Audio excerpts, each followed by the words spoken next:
The innovations continue at OWC, Other World Computing.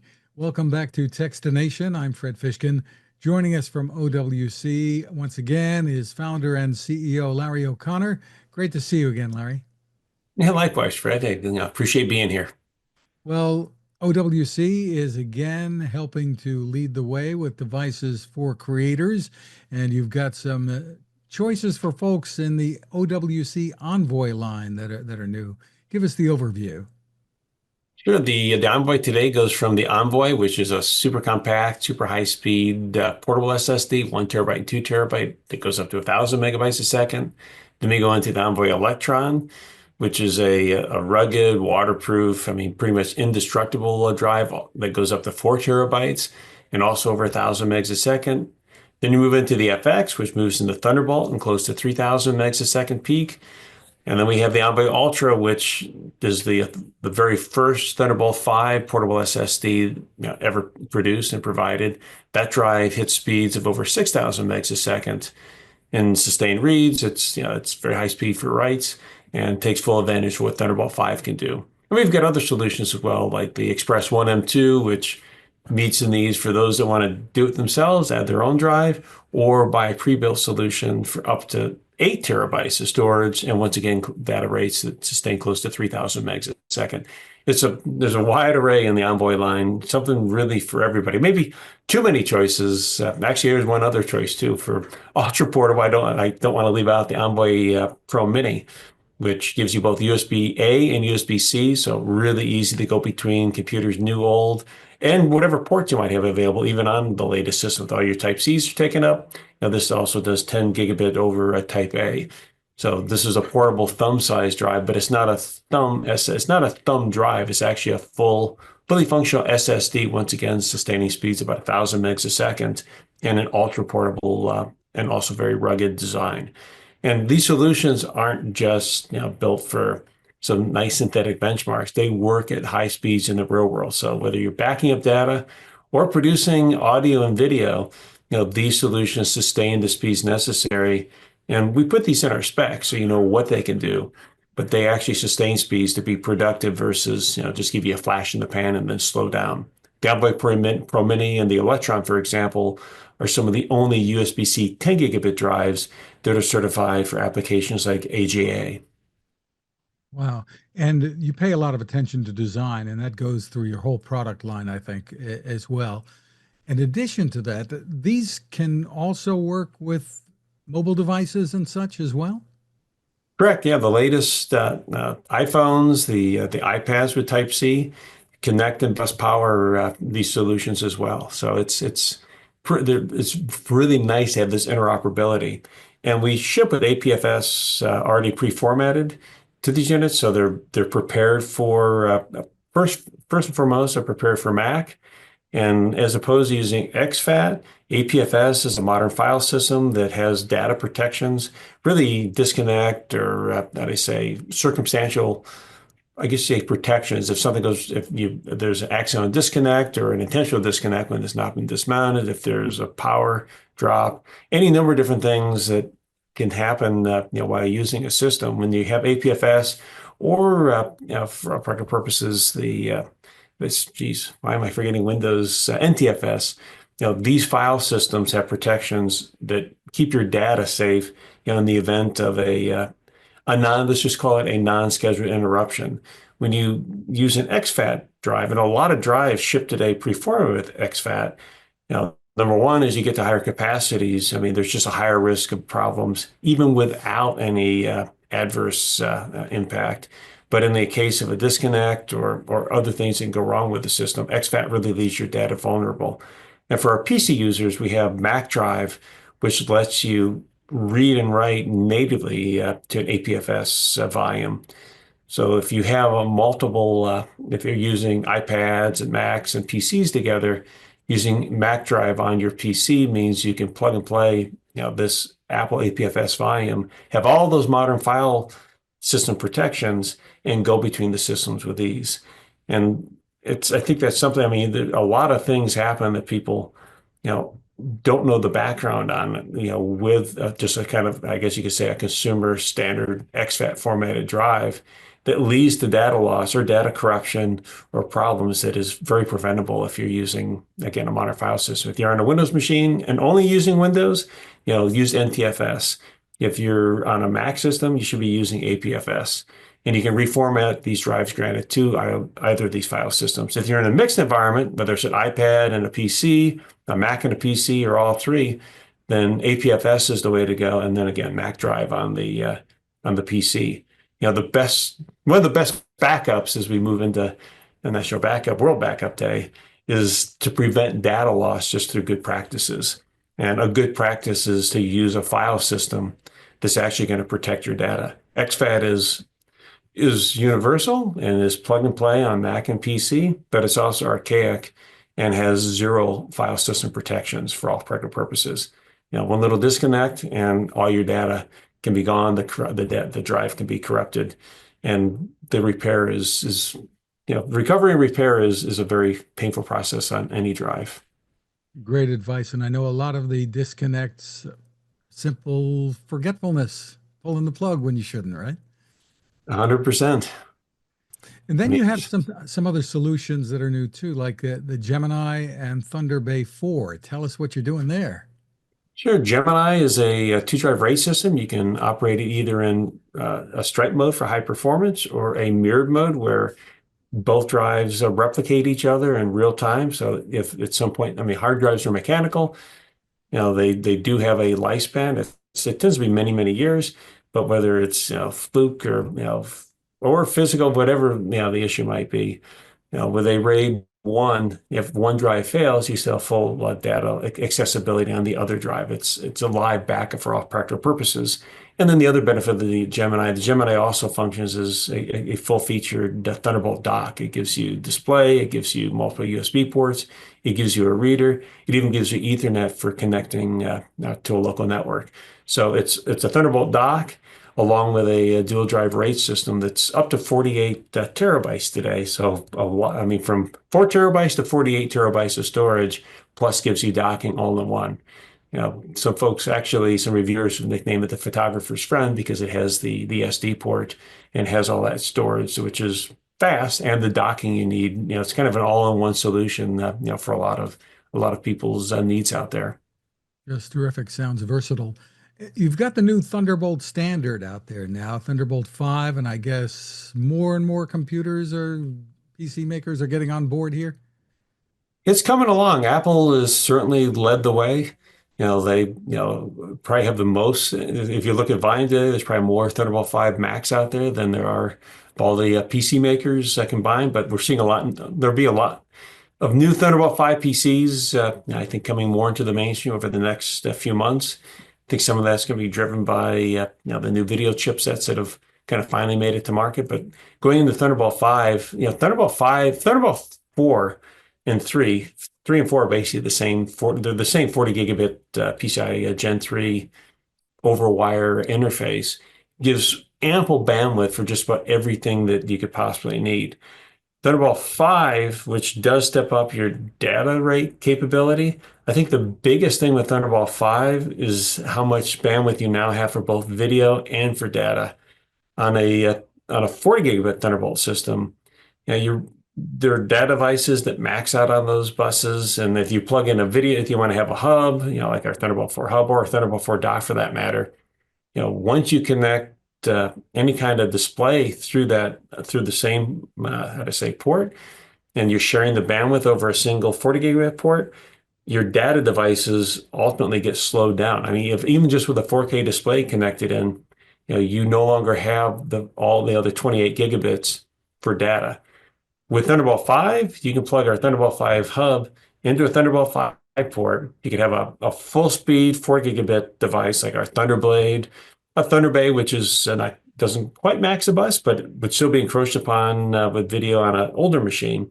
But the long truth is you can plug in these data. You can even plug in the fastest, our Thunderblade X12, which will be showing just here in 2 weeks at NAB, which maxes what Thunderbolt 5 can do over data. You can plug that into our hub, plus 2 displays into the same hub, and everything has enough bandwidth to operate. If you did that, if you plug a Thunderblade into a Thunderbolt 4 hub and put a display on it, just that one display alone requires more bandwidth than is allocated for display and will slow down the Thunderblade on a how to say on a 40 gigabit machine. What I'm trying to communicate, what I'm trying to say here is Thunderbolt 5 really gives you the ability to connect a lot of devices externally with ease without having to give it a lot of, port management. I mean, you can use one port now to really connect everything versus with Thunderbolt 3 and 4. If you have a high-speed data device, if you have a display, you kind of needed to split those up between the different port channels, or you'd be slowing something down. Display always trumps the data. I mean, display will always get the bandwidth that it needs. So if you plug a 5K display into a daisy chain or into a port through a single port, whether it's through a hub or dock or whatever, you're automatically on a 40 gigabit machine, a Thunderbolt 3 or 4 machine, you're going to be reducing how much is available for your data devices. On Thunderbolt 5, you've got 56 gigabits dedicated to display, which is enough for a couple 5Ks without encroaching, without even touching your data side. It's just the flexibility that you get with Thunderbolt 5, the ability to really get the maximum performance from multiple devices from a single port. Because it's up to 120 gigabits total bandwidth versus 40. And it's the big difference, I think, is what it does for the display side. You have so much bandwidth that's allocated to a display so that when you do plug in our hub, our future dock, you can have your data devices. One cable truly can connect you to a big part of the world with everything working at full speed. Amazing. And tell us what you're doing to help everybody take advantage of those capabilities. Sure. Honestly, our Thunderbolt 5 hub is really that perfect tool. You plug it into a single port, and now you got a USB port for a USB-A device, a legacy device, but you've got three downstream Thunderbolt 5 ports where you could have two displays and a Thunderbolt 4 chain or Thunderbolt 3 chain. You could have a single display and have two different chains for different data devices, different connectivity, a 10G adapter, whatever it might be. But essentially, we're allowing you to have, make, that Thunderbolt 5 machine, if it's a laptop, you come in, you put it on a stand, and one cable now can connect you to everything and give you that full performance. The Envoy, for backing up and for to very quickly, restore and transfer data, that takes advantage of the speeds that Thunderbolt 5 gives. Our upcoming X12, which again we'll be showing, we showed at CES, we'll be showing next week and shipping by the end of April. That's going to provide from 18, sorry for 18, my mistake, from 12 terabytes to 96 terabytes of high-speed solid state storage that will sustain data rates read and write end to end of over 6,000 megabytes a second. So if you need to edit, if you need to transfer data, if you need to back up, you need to whatever you need to do, this device will provide sustained performance that's actually a rival to what's provided inside systems that ship from the factory. These are sustained data rates that you can use for some heavy duty editing, heavy duty anything in terms of data needs, whether it's AI, visual graphics, 3D, 4K, 6K, 8K, 12K, you name it. This is high capacity. It's reasonably priced, and it is flexible in terms of from that 12 terabytes for less than what it's going to cost for a fraction of that of factory internal storage, all the way up to 96 terabytes. So we're providing solutions that take advantage of what Thunderbolt 5 can do and let you better use a port, especially on more port limited systems, what you can do off a single port. Again, I go home because I have my 5K display plugs into one side. I've got my dock and all my data that plug in, some of my data, all my data to plug into another port. And then I have another device that I manually plug into a third port so I can spread things out. That's with a Thunderbolt 40 gigabit system. My Thunderbolt 5 system, one hub, I can connect everything through. I don't have to have, multiple cables being plugged in. And that's a really nice thing. It's that Thunderbolt 5 gives you truly the ability to get those maximum performances, full video support, and not have to, figure out not even have to worry about plugging into multiple ports and have to take out multiple ports to do it. Just terrific. And that's all the latest and greatest. And it comes to mind that you've been there to assist people who don't have the newest computers as well. I mean, obviously you're doing all this for people who are going to be moving to Thunderbolt 5, but people who have older Macs and such, you've really helped people for I don't know how many years now. I think it's a lot. What is it, 37 now, if I'm counting correct, something like that. And we're in year 36. It's been a good it's You've helped people keep those machines going though, and you're still in that business. absolutely. We still support systems, from a decade plus ago, even more than I'd say some of the we still have components and upgrades for systems even almost 2 decades prior. And if I look at Thunderbolt, the Thunderbolt ecosystem, Thunderbolt 4, and I should say Thunderbolt 40 gigabit 3/4 really hasn't gone away. There's still new machines being introduced that are 40 gigabit. Apple's actually introduced. I mean, if you're buying an M4, that's still a 40 gigabit machine. M4 Pro and Max and Ultra systems have the Thunderbolt 5 interface.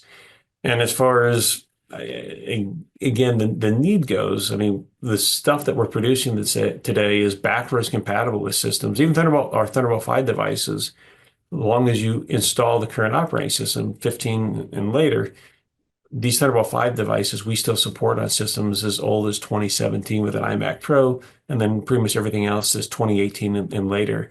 Anything that can run OS 15, we're supporting with our Thunderbolt 5 solutions. Now, if you have a Thunderbolt 3 or Thunderbolt 4 system, I would recommend you, unless you're doing something that's unless you have a system that can take advantage of Thunderbolt 5, I wouldn't pay a premium for a Thunderbolt 5 device. I'd buy what I need for that Thunderbolt 40 gigabit system. But if I want to go between systems and have the max performance on what's old and what's newer, then you get a Thunderbolt 5 device, because that's going to give you the best of all worlds. But we're happy to support and continue to service everything. We also make some of the very best batteries in the world for these systems, and we support Macs going, I mean, about 15 years of age now. We still support the batteries. And something to note, we're looking at this because people, our batteries are not, by no means are the least expensive in the market. But the reason they're not the least expensive in the market is because we're using all grade A cells.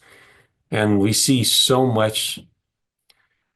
There's words I prefer to use, or that would be probably properly descriptive of those batteries, but I'll just simply say they are much lower grade. You do get what you pay for, and you find out that the lower grade product doesn't have the lifespan, the cycle count that I should say the cycle life that the batteries that we provide offer. And as we look at that, I mean, we're considering, hey, maybe there is a point where we literally offer something. We say this is a shorter life battery, or shorter cycle battery. If you upgrade a decade-old machine, maybe you're not worried about that battery lasting, another 3 or 4 years, or that system lasting 3 or 4 years. And I can understand the cost savings, but ultimately, I do want people to know, when you spend that extra, typically it's on a $100 battery versus a $60 or $70 battery, you're getting a battery grade A cells and certification versus something that's of a much lower cell quality and a different life cycle. But just like everything else, these things aren't created equal, and everything we build, from our storage solutions, to our docks and connectivity, and to the batteries, and we build for longevity and sustainability. And long-term sustainability. It's not just environmentally sound. It's not just good for the resources we use. It's good for your wallet, because buying something once that lasts a long time is better than having to buy something and replace it, I say, multiple times over a shorter period of time. And you can help people get through those upgrades too. Clearly, a lot of knowledge there at OWC. Yeah, there's free video resources, whether you buy our solution or not. There's lots of free videos, free instruction guides. And certainly with our solutions, anytime you need help, we've got a great support team that supplements those online docs and those videos. But again, we're here to see our customers have success. I mean, we're here to be transparent, open, and honest about what we're providing. I mean, we're reachable. We don't go quiet and dark when there's something going on out there. I mean, we really work hard to communicate. And ultimately, I mean, every day, I mean, this team is here to provide the best product, and not just something that gets by. I mean, people depend on our solutions for their data. I mean, it's everybody, whether it's you're a backup, that's got important data that if something goes wrong or your laptop is stolen, you need to know that data's safe. That's a solution. You're doing a major work, or you're using our stuff for your primary storage. I mean, again, whatever it might be, from home videos to, for all practical purposes, a concert or the Super Bowl or the Oscars in real time live, our stuff has to work, and that's how we build it. We build it so that you can count on it. And, again, we understand the importance of, what goes on our drives and what goes through our connectivity, and there are no compromises. Congratulations, and that's why you've been in business so long too. The site, real simple, OWC.com. Larry O'Connor, thank you so much for spending time with us. Anytime, Fred. Thank you. I appreciate it. Always fun.